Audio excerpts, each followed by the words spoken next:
श्री शिवाय नमस्तुभ्यम भक्तों।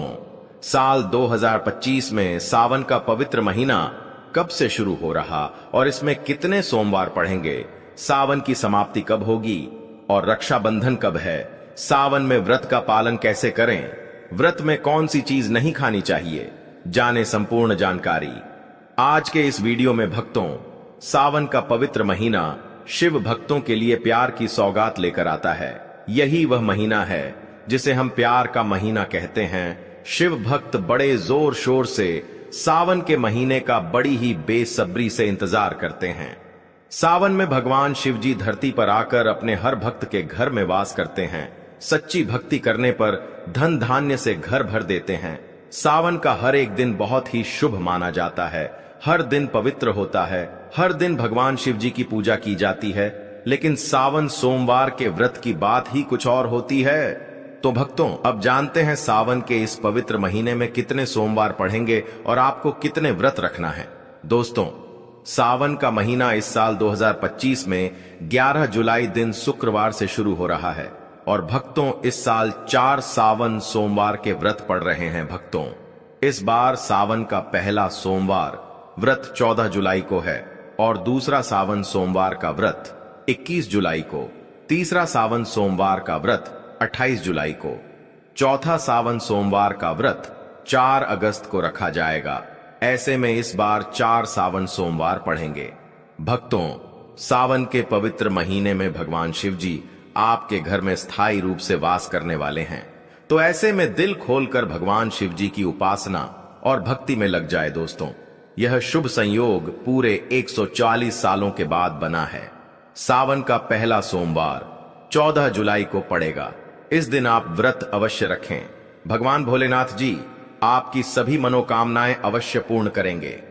सावन की समाप्ति होगी 9 अगस्त दिन शनिवार को और इसी दिन रक्षाबंधन का त्योहार मनाया जाएगा।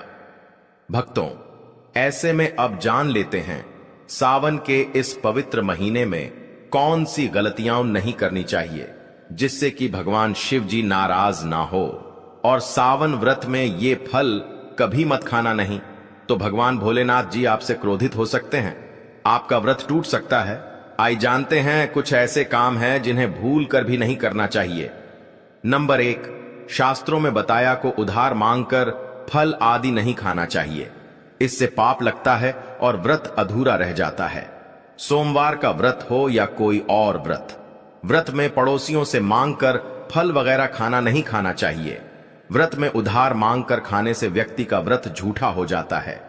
ईश्वर की शरण में आने पर व्यक्ति को झूठ नहीं बोलना चाहिए, कर्ज नहीं लेना चाहिए, चुगली आदि नहीं करनी चाहिए, उधार मांगकर भी खाना नहीं चाहिए।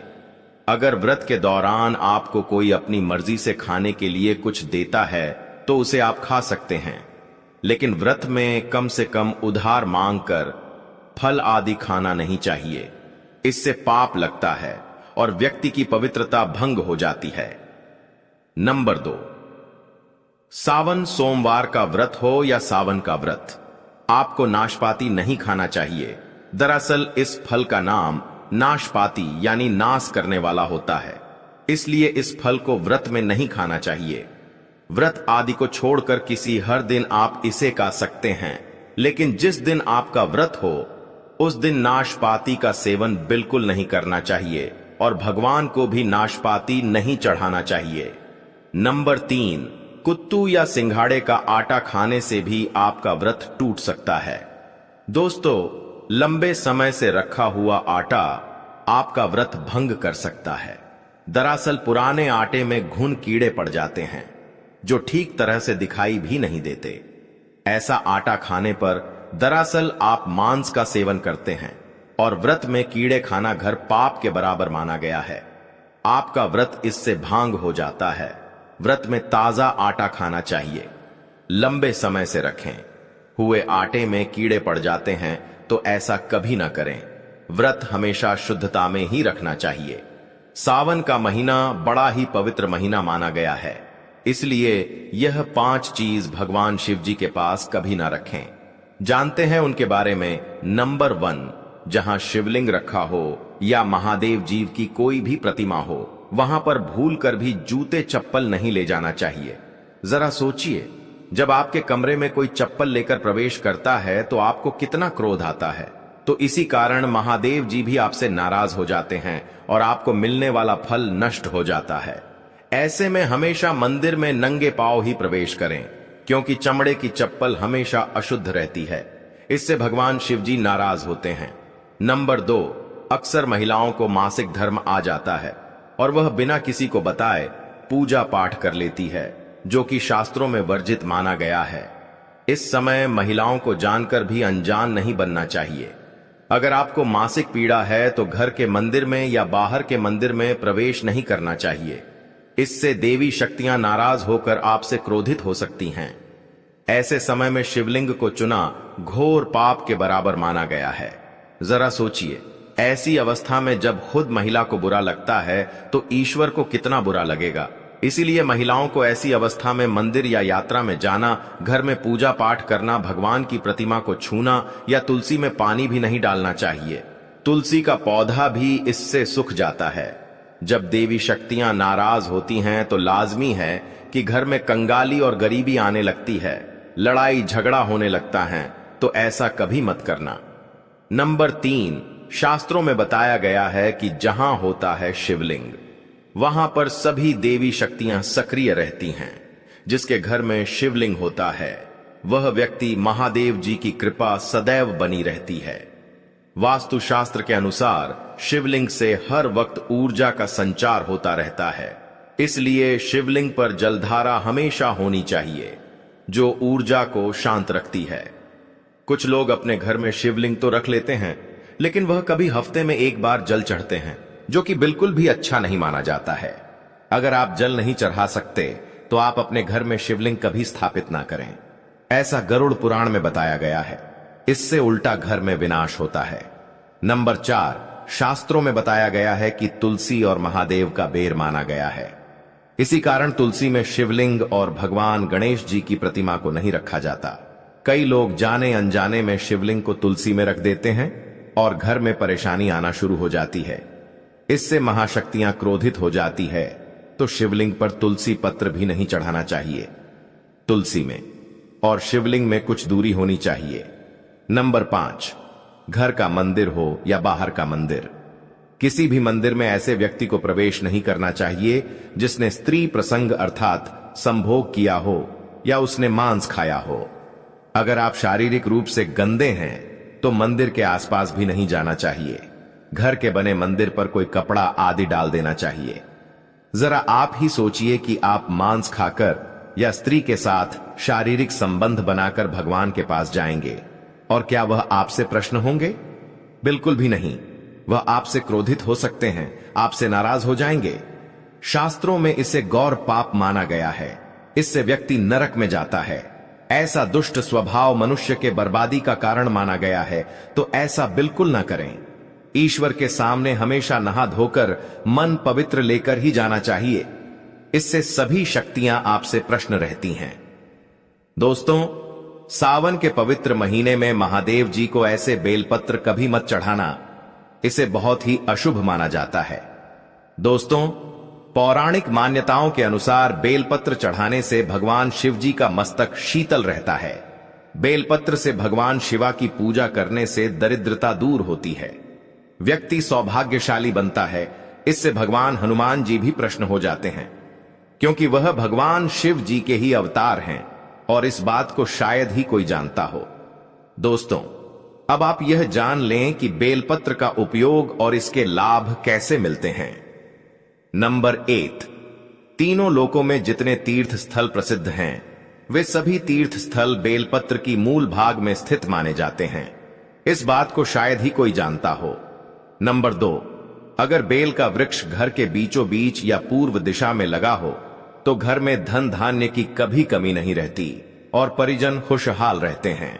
नंबर 3, जो व्यक्ति बेल के वृक्ष के मूल भाग के गढ़ पुष्प आदि से पूजा अर्चना करता है, उसे मृत्यु के पश्चात शिवलोक की प्राप्ति होती है। अब जानते हैं बेलपत्र से जुड़ी और कुछ खास बातें। दोस्तों, चतुर्थी, अष्टमी, नवमी, चतुर्दशी और अमावस्या, इन तिथियां को साथ ही संक्रांति के समय और सोमवार को बेलपत्र नहीं तोड़ना चाहिए। पूजा से एक दिन पहले ही बेलपत्र तोड़कर रख ले दोस्तों। बेलपत्र कभी अशुद्ध नहीं होता। अगर आपको पूजा के लिए नया बेलपत्र नहीं मिल रहा है तो आप किसी दूसरे के चढ़ाए हुए बेलपत्र को स्वच्छ जल से धोकर भगवान शिव को अर्पित कर सकते हैं। बेलपत्र में कम से कम 3 पत्तियां होनी चाहिए। कटी फटी पत्तियां का बेलपत्र भगवान शिव जी को गलती से भी अर्पित मत करना। कटी फटी पत्तियां को अर्पित करने से भगवान शिव जी का अपमान माना जाता है और बेलपत्र का भी। इसलिए बेलपत्र की पत्तियां एकदम साफ होनी चाहिए दोस्तों। सावन के इस पवित्र महीने में जिस व्यक्ति को 5 संकेत मिल जाए तो इससे यह पता चलता है कि महादेव आपकी भक्ति से बहुत प्रसन्न है और आपको धनी होने से कोई भी नहीं रोक सकता। चलिए जानते हैं नंबर 1, बैल का दरवाजे पर आना। दोस्तों, नंदी भगवान भोलेनाथ जी के वाहन है। नंदी को भगवान शिव जी का द्वारपाल भी कहा गया है। नंदी महाराज को बुद्धि और ज्ञान का प्रतीक माना गया है। भगवान शिव जी के मंदिर के बाहर हमेशा नंदी महाराज विराजित रहते हैं। लेकिन अगर सावन के इस पवित्र महीने में अचानक से नंदी महाराज आपके दरवाजे पर आ जाते हैं और घर की चौखट को सिंह करने लगे, तब आपको समझ लेना चाहिए कि भगवान शिव जी आपके घर में आने वाले हैं। ये उनके आने का एक संकेत है। भगवान शिव जी आपकी भक्ति से बहुत प्रसन्न है और आपके घर में खुशियां आने वाली हैं। आपको धनी होने से कोई नहीं रोक सकता। लेकिन याद रहे, नंदी महाराज को तिलक लगाकर मीठा भोग जरूर खिलाएंगे। नंबर 2, सावन के पवित्र महीने में अचानक से आपके सपनों में अगर शिवलिंग दिखाई दे जाए, अर्थात भगवान शिव जी दिखाई दे, तो इससे आपको समझना चाहिए कि अब आपके जीवन से परेशानियां का अंत जल्दी हो जाएगा। भगवान शिव जी आपकी सच्ची आराधना भक्ति से बहुत खुश हैं और वह आपके घर में आने वाले हैं। ऐसे में याद रहे, भगवान शिव जी की भक्ति में कोई भी कभी ना आने दे।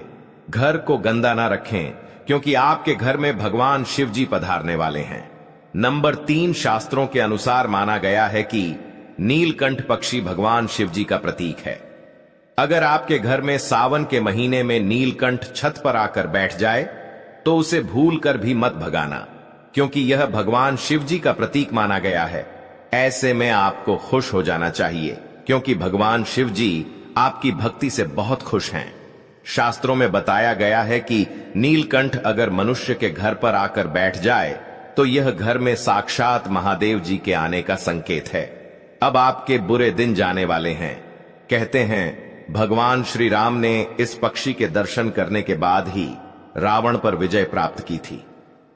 नंबर 2, भक्तों, सावन के पवित्र महीने में घर में काला सांप निकल आए तो इसे बहुत ही शुभकारी माना गया है। इसे बिल्कुल भी ना मारे। यह भगवान शिव जी के आने का संकेत है। जिनकी भक्ति से महादेव प्रसन्न होते हैं, उन्हें महादेव किसी खास अवसर पर अपने दर्शन देते हैं। सावन का महीना बहुत ही पवित्र महीना माना गया है। यही वह महीना है जिसमें भगवान शिव जी धरती पर आते हैं और उस घर में अपना वास बना लेते हैं जो सच्चा भक्त होता है। नंबर 4, भक्तों, सावन के पवित्र महीने में सपनों में किसी मंदिर में नाग नागिन का जोड़ा देखना बहुत ही शुभकारी माना गया है। यह घर में भगवान शिव जी के आने का संकेत है। अब आपके खुश होने का समय आया है। नंबर 5, सावन के शुभ अवसर पर सोमवार के दिन डमरू की आवाज या घंटियों की आवाज सुनाई दे तो यह अत्यंत शुभकारी माना गया है। इसका अर्थ यह है कि भगवान भोलेनाथ जी आपसे प्रसन्न हैं और जल्दी आपके घर और जीवन में प्रवेश करने वाले हैं, जिससे आपका आर्थिक संकट दूर होकर जीवन में सुख समृद्धि आने वाली है। दोस्तों, वही सावन के महीने में यह 4 राशियां होने जा रही है। मालामाल आखिर कौन सी है? वह 4 राशियां जिन पर पेड़ी ढेगी भगवान शिव जी की कृपा। तो आइए जान लेते हैं विस्तार से। सबसे पहले राशि है कुंभ राशि। दोस्तों, सावन मास कुंभ राशि वालों के लिए बेहद शुभ फलदायी रहने वाला है। इस दौरान भगवान शिव जी की कृपा की वजह से रुके हुए कार्य जल्द पूरे होंगे और जीवन में सकारात्मक ऊर्जा का संचार बना रहेगा। इस अवधि में विदेश जाने का मौका मिल सकता है और कार्यस्थल पर सहकर्मियों का सहयोग प्राप्त होगा, जिससे अपने प्रोजेक्ट को समय पर पूरा कर सकेंगे। नौकरी पेशा जातक अगर रोजगार में बदलाव की योजना बना रहे हैं तो यह अवधि आपके अनुकूल है। भगवान शिव जी के आशीर्वाद से तरक्की में आ रही सभी रुकावटें दूर होंगी और नया मुकाम प्राप्त करेंगे। कुंभ राशि वाले परिजनों के साथ अच्छा समय व्यतीत करेंगे और उनकी जरूरतों को पूरा ध्यान रखेंगे। इस दौरान धन प्राप्ति के योग भी बन रहे हैं और धन बचत करने में भी सक्षम होंगे। दोस्तों, अगली जो दूसरी राशि है वह है सिंह राशि। दोस्तों, सावन महीने में सिंह राशि वालों के लिए काफी लाभदायक रहेगा।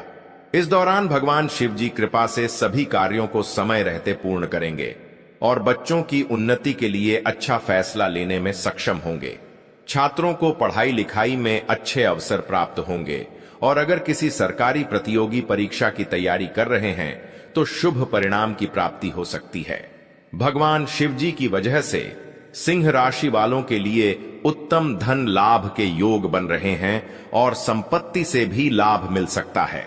व्यापारी इस अवधि में नई योजनाओं को लागू करेंगे, जिससे अच्छा धन लाभ होगा। भाग्य का साथ मिलने से टीके हुए सरकारी कार्य भी पूरे होंगे और किसी नई संपत्ति खरीदने की इच्छा भी पूरी होगी। अगली तीसरी राशि है तुला राशि। दोस्तों, सावन का पवित्र महीना बेहद फायदेमंद रहने वाला है। इस दौरान भगवान शिव जी की कृपा से जो अधूरी इच्छाएं थीं वह धीरे धीरे पूरी होने लगेंगी और रुके हुए कार्य बनते नजर आएंगे। वहीं नौकरी पेशा जातकों को तरक्की के कई अवसर मिलेंगे और अधिकारियों की मदद से कार्य क्षेत्र में बढ़ोतरी होगी। इस दौरान पूजा पाठ जैसे कार्यों में मन लगेगा। कारोबार में अच्छी उन्नति होगी और धन लाभ के विशेष संयोग बनेंगे। तुला राशि वालों को ससुराल पक्ष का पूरा सहयोग मिलेगा और सावन के पवित्र महीने में अच्छे विचार रखेंगे और महादेव से सभी का भला करने की कामना करेंगे।